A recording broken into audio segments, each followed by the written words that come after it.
Iyi ni Nzuri Business Group Limited nkuko bisanzwe, tukaba tugufitiye inzu nziza igurishwa iherereye Kicukiro ahazwi nko ku banyamakuru. Ni inzu ifite parcelle ngari cyane ingana na metero kare 680, kandi ni inzu nziza ifite parking ihagije, ifite kandi na jardin nziza ikoze neza cyane, ifite ibyumba 5, ikagira na toilette 3, ifite kandi saro imwe ndetse na salle à manger imwe.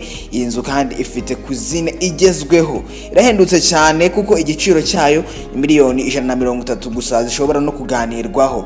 Uramutse ushaka ibindi bisobanuro kuri iyi nzu biroroshye, hamagara 0788 48 67 97 cyangwa se uhamagare 0788 22 201 ushobora no kutugana aho dukorera ni ku Muhima hafi yo ku nyubako yahoze ikoreramo Yamaha neza ugeze hano kuri feruje zo ku Muhima ku nyubako y'amatafari ahiye yanditseho Shema House.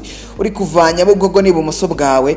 Ushobora kandi no kudukurikirana ku mbuga nkoranyambaga zacu haba kuri Twitter, Instagram, Facebook ndetse na YouTube wanditse Nzuri Market. Ushobora kutubona 5/5. Wanadusura kuri website yacu wanditse